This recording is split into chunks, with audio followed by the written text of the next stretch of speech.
اعوذ باللہ من الشیطان الرجیم بسم اللہ الرحمن الرحیم الحمدللہ رب العالمین والصلاة والسلام علی خیر خلقہ محمد وآلہ الطیبین الطاہرین واللعن الابدی علی اعدائہم اجمعین۔ مومنین کرام، مختلف پروگراموں میں یہ حقیقت بیان کی گئی ہے، فقہ مسئلہ بیان کیا گیا ہے کہ نجس چیز کو کھانا حرام ہے۔ نجس چیز کو کھانے سے بندہ گناہگار ہوتا ہے۔ اس کے گناہگار ہونے کے علاوہ اس کے کچھ اور قدرتی اثرات بھی ہوتے ہیں، کچھ اور نقصانات بھی ہوتے ہیں۔ امام جعفر صادق علیہ السلام نے فرمایا ہے اذا اردت ان تستجاب من اراد ان یستجاب دعوته فلیطب مکسبہ ومطعمہ۔ جو شخص یہ چاہتا ہے کہ میری دعا خدا کی بارگاہ میں قبول ہو، اسے چاہیے کہ کوئی جائز آمدنی کا ذریعہ اختیار کرے، ناجائز آمدنی کا ذریعہ اختیار نہ کرے۔ سودی کاروبار ہے، رشوت وغیرہ لیتا ہے، یا کوئی اور منشیات وغیرہ کا کاروبار نہ کرے۔ دوسرا یہ کہ 100% حلال کی کمائی بھی ہو، تو کما کے کھانے پینے کی چیزیں جو گھر بندہ لاتا ہے ان کو پاک ہونا چاہیے، اور یہ مسئلہ بہت دفعہ بیان کیا گیا، اور ابھی مومنین استفسار بھی کر رہے ہیں، وضاحت مانگ رہے ہیں کہ عام طور پر ہوتا یہ ہے کہ یہ مسئلہ یعنی معلوم ہونا چاہیے بطور تمہید، جب جانور کو ذبح کیا جاتا ہے تو ذبح کرتے وقت ذبح کے نتیجے میں جو خون نکلتا ہے، جس کو دم مسفوح کہا جاتا ہے، وہ ناپاک ہے۔ یہ جتنا خون نکلتا ہے وہ اس کو نکلنے دیں، اور پھر وہ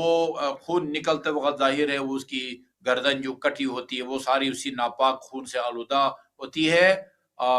دیہاتوں میں بعض مسائل سے آگاہ لوگ یہ کام کرتے ہیں کہ ذبح کرنے کے بعد پھر اس جگہ کو پاک کرتے ہیں۔ اب وہ جاری پانی سے یا قلیل پانی سے اس جگہ کو پاک کرتے ہیں۔ پاک کرنے کے بعد اس کے پیٹ کے اندر جو خون رہ جاتا ہے وہ ناپاک نہیں ہے۔ ایک جگہ خون اگر پیٹ میں جمع ہے تو اس کا پینا تو حرام ہے، جس طرح مٹی کھانا حرام ہے، لیکن اس کو اگر آپ کا ہاتھ لگ جائے تو وہ ناپاک نہیں ہے۔ تو لیکن عام طور پر ہوتا یہ ہے، خصوصاً شہروں میں یہ بڑے تھوک کے حساب سے جانور ذبح ہوتے ہیں، گائے، بھینس، اور یہ پتہ نہیں بیل یا بھیڑ بکری وغیرہ، یا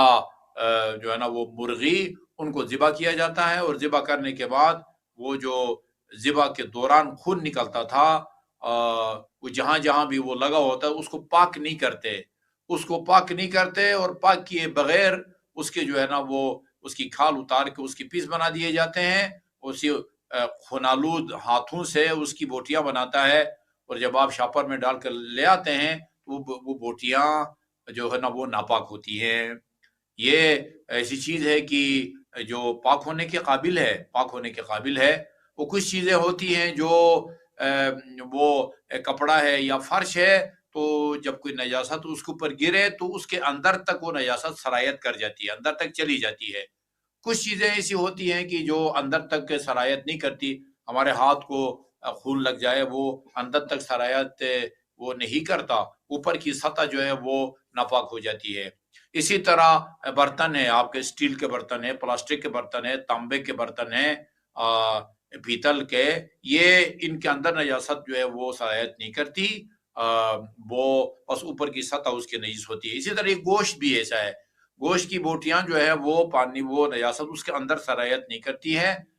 لہذا اس کے اوپر کی سطح کو پاک کرنا ہوتا ہے۔ اگر اس کو پاک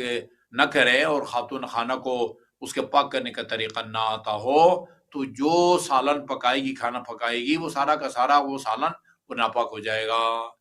اور ناپاک ہونے کے نتیجے میں یا ان کا نقصان یہ ہے کہ اب اگر انسان کو پتہ ہو کہ یہ چیز ناپاک ہے پھر بھی کھائے تو اس کے دو نقصان ہیں۔ ایک تو بندہ گناہگار ہوتا ہے، حرام کھانا، نجس کھانا حرام ہے، گناہگار ہوتا ہے بندہ، اور جی ہاں، دوسرا نقصان یہ ہے کہ پھر اس کی دعا قبول نہیں ہوگی۔ اور اگر اس کو معلوم نہ ہو کہ یہ ناپاک ہے اور وہ کھا لے،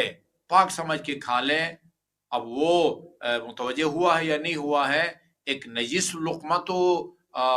اس کے حلق سے اتر گیا ہے، اس کا جو ہے قدرتی اثر یہ ہے کہ امام کے فرمان کے مطابق انسان کی دعا قبول نہیں ہوتی ہے۔ لہذا تمام خواتین کو یہ جو